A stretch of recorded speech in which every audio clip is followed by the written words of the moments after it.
Bonjour les enfants. Aujourd'hui je vais vous lire l'histoire du lion qui ne savait pas écrire de Martin Baltschait et Marc Boutavant aux éditions Petit Glénat. Je commence.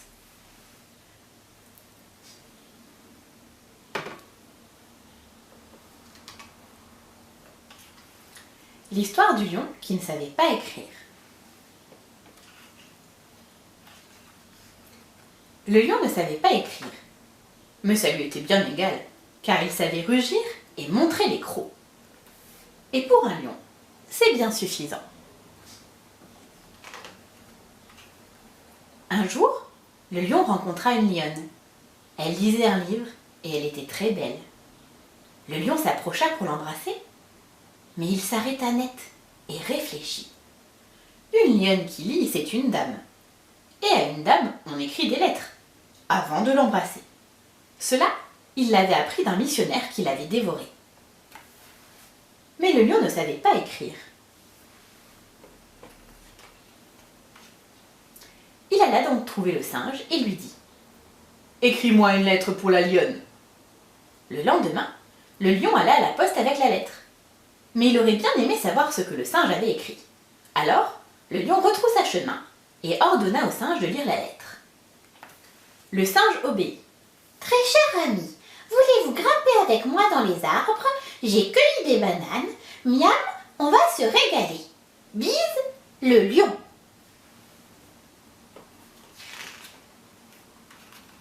« Mais non !» rugit le lion. « Jamais je n'écrirai une chose pareille !» Et le lion déchira la lettre. Puis le lion descendit vers le fleuve. L'hippopotame devait lui écrire une autre lettre. Le lendemain, le lion alla à la poste avec la lettre. Mais il aurait bien aimé savoir ce que l'hippopotame avait écrit. Il rebroussa chemin et l'hippopotame lut la lettre. Très cher ami, voulez-vous patauger avec moi dans le fleuve et brouter des algues? Miam, on va se régaler. Bise, le lion. Mais non! Rugit le lion. Jamais je n'écrirai une chose pareille! Le soir même, ce fut au tour du bousier. Le brave insecte se donna bien du mal. Il aspergea même la lettre de parfum. Le lendemain, le lion alla à la poste avec la lettre. En chemin, il croisa la girafe.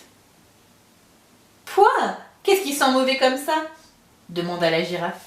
« La lettre, » répondit le lion. « Le bousier l'a parfumée. »« Ah bon ?» dit la girafe. « Je serais curieuse de la lire. » La girafe lut. « Très cher ami, voulez-vous ramper sous terre avec moi? J'ai une bonne réserve de bouse. Miam, on va se régaler. Bise, le lion. »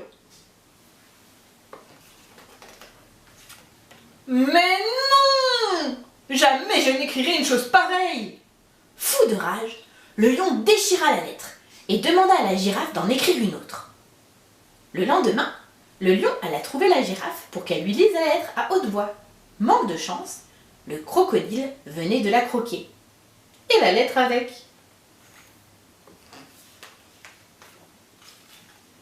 Le crocodile fut obligé d'écrire lui-même une lettre. « Très cher ami, il me reste du morceau de girafe pour le dîner, tu veux le partager avec moi. Tu verras, on va se régaler. Bise, le lion. » Oh non, soupira le lion.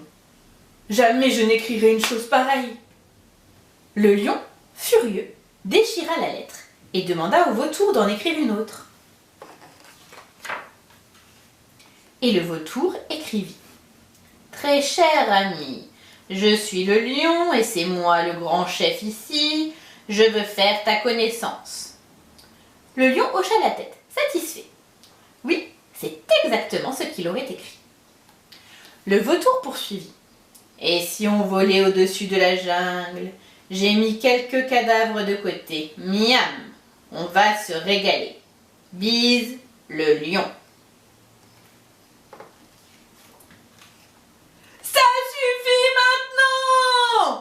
Rugit le lion. « Non, non, non, et encore non, non !»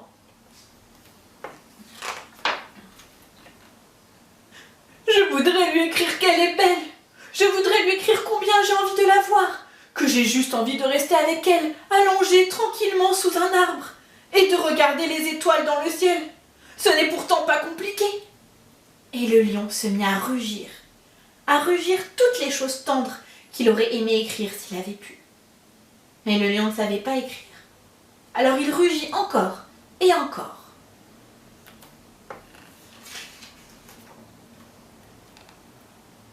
« Pourquoi n'avez-vous pas écrit vous-même » Le lion se retourna. « Qui a parlé ?»« Moi, » dit la lionne, levant le museau de son livre. Et le lion, aux grandes dents, répondit doucement. « Je n'ai pas écrit parce que je ne sais pas écrire. »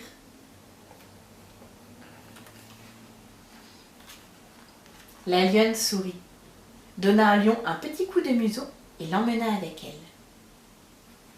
A comme apprendre.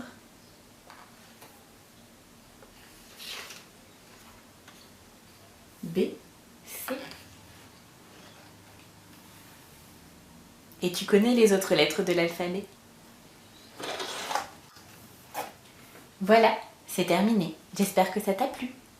À bientôt.